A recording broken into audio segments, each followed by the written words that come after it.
বিসমিল্লাহির রহমানির রহিম। আসসালামু আলাইকুম। সুপ্রিয় বন্ধুরা, দি রেইন কুকিং কটেজে সকলকে শীতের শুভ্র অভিনন্দন। কেমন আছেন? কার কেমন শীতকাল কাটছে আমাকে লিখে জানান। আমার তো বেশ ভালোই কাটছে। হ্যাঁ, আর সে ভালো কাটার কিছু মুহূর্ত আপনাদের সাথে শেয়ার করার জন্য আজকে আমার এই বিশেষ ভিডিওটি। আজকে রান্না করে দেখাবো পালং চিংড়ি। এখন এটা বলতে পারেন যে হ্যাঁ, এটা তো আমরা সবাই পারি। হ্যাঁ, সবাই পারি, কিন্তু যারা হোস্টেল বা সাবলেটে অনেক ভিড়ের মাঝে থাকে তারা কী করে তাড়াহুড়ো করে এর রান্নাটা করতে পারে, তাদের জন্য আজকের আমার এই রেসিপিটি।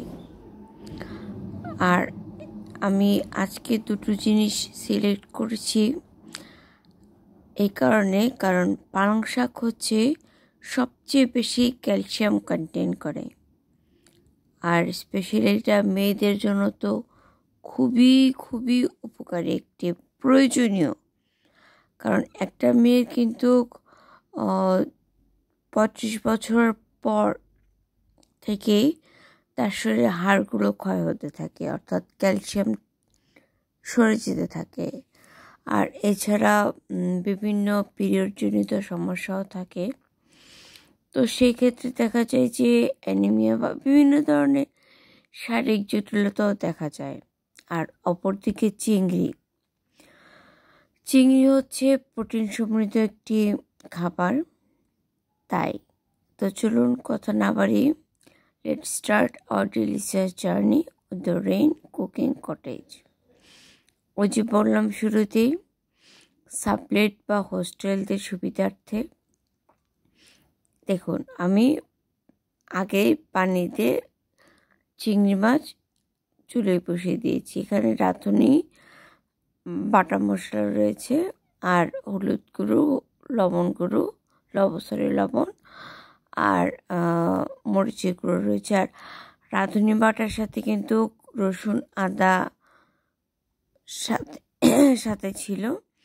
আর আমি কিন্তু দেখুন এখানে তেলও দিয়ে নিয়েছি। মিনিট 5 ফোটানোর পর আমি অল্প কালো জিরাও দিয়ে নিয়েছি। কি বলেন? নবী করিম সাল্লাল্লাহু আলাইহি সাল্লামের সবচেয়ে সহজ সুন্নত।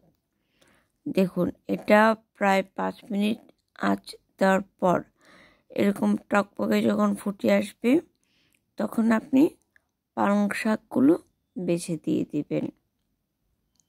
কেমন?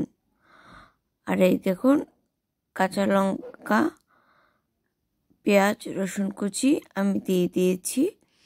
আর যে পরিমাণ দিয়ে পানি দিয়েছিলাম বা পালং শাক থেকে ওটা পানি